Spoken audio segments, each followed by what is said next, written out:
10 aturan rumah minimalis ala Jepang, bikin rapi dan bersih. Sebelumnya pastikan klik tombol subscribe, share, dan like ya, agar channel ini bisa lebih berkembang, membagikan manfaat lebih banyak. Terima kasih. Hari ini aku mau curhat lebih panjang. Karena jujur aja, aku merasa topik ini dekat banget sama hidup kita sehari-hari. Kamu pernah kan punya hari yang udah capek setengah mati?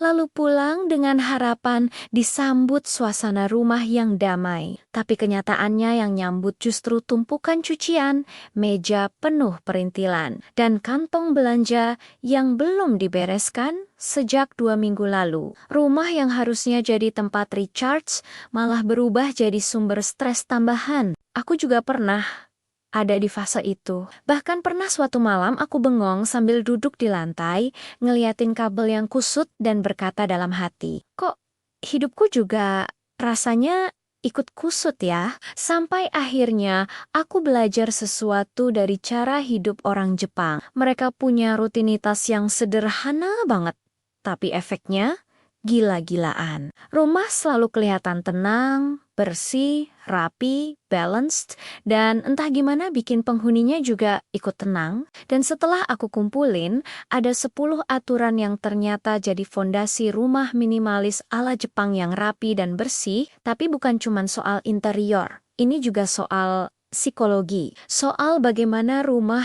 memengaruhi hati dan kepala kita. Yuk kita ngobrol pelan-pelan aja sambil bayangin rumah impianmu. Aturan pertama adalah simpan hanya yang benar-benar kamu butuhkan.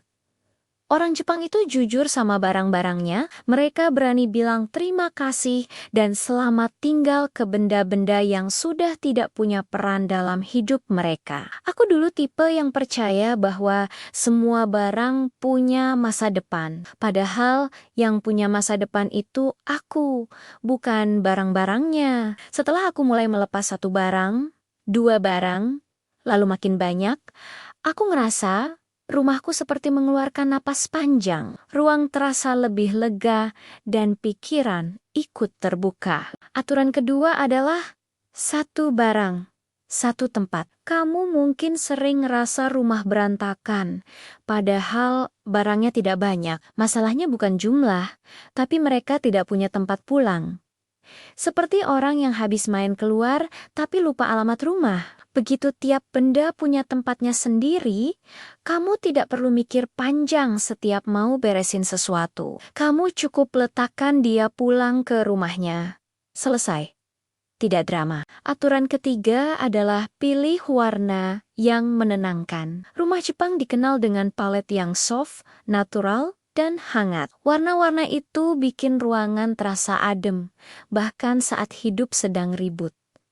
Aku dulu pernah coba dekor dengan warna yang ngejreng. Waktu itu aku merasa keren, tapi setelah beberapa hari, yang merasa teriak justru mataku. Akhirnya aku kembali ke warna netral, dan hidup rasanya lebih pelan dalam cara yang positif. Aturan keempat adalah maksimalkan cahaya alami. Cahaya matahari itu ajaib. Bisa bikin ruangan yang sempit terasa luas, bisa bikin benda kecil terlihat lebih cantik, dan bisa bikin kita lebih waras. Orang Jepang benar-benar memanfaatkan jendela sebagai sumber energi harian. Kalau jendelamu sering ketutup, coba mulai buka sedikit.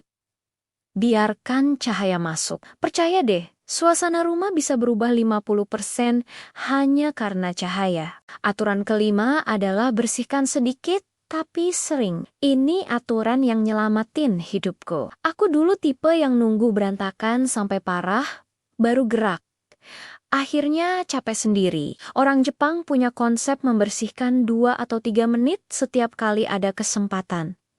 Kecil-kecil, tapi konsisten. Hasilnya rumah selalu terjaga tanpa perlu kerja rodi setengah hari. Aturan keenam adalah kosongkan area lantai. Semakin sedikit barang di lantai, semakin ringan suasana rumahmu. Dulu, lantai rumahku sering jadi tempat penitipan benda-benda nyasar, mulai dari tas, jaket, kardus, sampai botol minum yang entah bagaimana migrasi sendiri. Setelah aku mulai disiplin lantai harus bersih, ruangan terasa naik level jadi lebih damai. Aturan ketujuh adalah gunakan furnitur yang fungsinya lebih dari satu. Rumah Jepang itu kecil tapi selalu terlihat pintar. Meja lipat, kursi dengan ruang penyimpanan, bed frame yang bisa menampung barang. Dengan furnitur seperti ini, rumah terasa lapang tanpa mengorbankan kenyamanan. Aku sendiri mulai jatuh cinta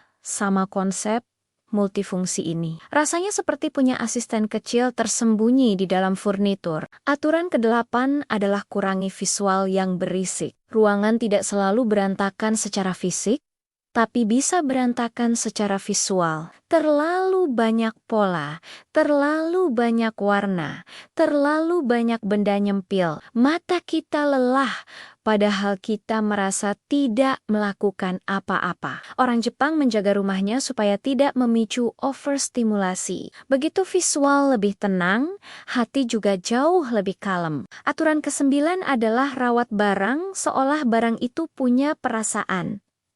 Ini filosofi yang halus, tapi dalam saat kita merawat barang kita belajar menghargai apa yang kita punya, dan saat kita menghargai apa yang kita punya, hidup terasa lebih cukup.